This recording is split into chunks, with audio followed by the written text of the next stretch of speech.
দমদমের দিকে নজর রাখবো, যে ছবি আপনাদেরকে দেখাচ্ছি, জমি মাফিয়ার দাপাদাপি, পাঁচিল ভেঙে দেওয়া হয়েছে। দেখুন, পাঁচিল ভেঙে জমি দখলের অভিযোগ সামনে আসছে। দমদমের 15 নম্বর ওয়ার্ড, যেখানে পাঁচিল ভেঙে জমি দখল, জমি মাফিয়ার দাপাদাপি এভাবেই চলছে।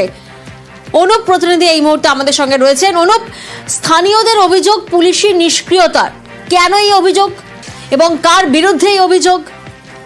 একেবারে নাগরবাজার থানার বিরুদ্ধে কিন্তু নিষ্ক্রিয়তার অভিযোগ তুলছে। আবারও দমদমে জমি মাফিয়াদের দৌরত্ব একেবারে, এবং দমদমে এই প্রসিদ্ধ হনুমান মন্দির, সেই মন্দিরের জমি দখল করার অভিযোগ, একদল দুষ্কৃতীর বিরুদ্ধে এই অভিযোগ উঠছে কিন্তু একেবারে। দক্ষিণ দমদম পৌরসভা যে 15 নম্বর ওয়ার্ড, এই 15 নম্বর ওয়ার্ডেই রয়েছে একটি হনুমান মন্দির, এবং সেই মন্দিরের জমিকেই নজর কিন্তু একেবারে জমি মাফিয়াদের, এমনটাই মন্দির কর্তৃপক্ষ তারা অভিযোগ করছে। শুক্রবার আজকে বিকালবেলা ঠিক 4টার পরবর্তীতে দেখা যায় মন্দিরের পাঁচিল ভেঙে দখলের চেষ্টা করছে। এই বিষয়ে মন্দির কর্তৃপক্ষ যখন নাগরবাজার থানার দ্বারস্থ হয়, কোনো রকম ব্যবস্থা নেওয়া হয়নি বলে এমনটাই পুলিশের বিরুদ্ধে নিষ্ক্রিয়তার অভিযোগ করছে।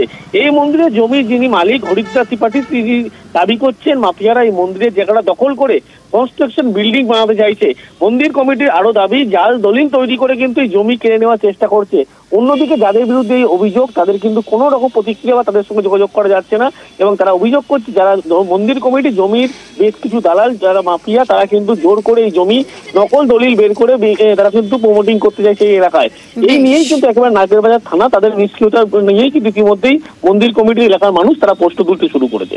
বেশ, আমার কুটি কি করেছে, জেসিবি নিয়ে এসে আমার পাঁচিলটা ভেঙে দিয়েছে, আর ভেঙে আমার পুরো জায়গাটা দখল করার চেষ্টা করেছে। এই মন্দিরের জায়গা আছে, এই 6 বিঘা জমি আছে, এর অনেক দিন থেকে চোখ ছিল, তো 98 মধ্যেই এই ঢুকে গেছে। আর তারপরে থেকে সেদিন থেকে আমি কেসটা চালু করেছি, যেটা আজ পর্যন্ত চলছে।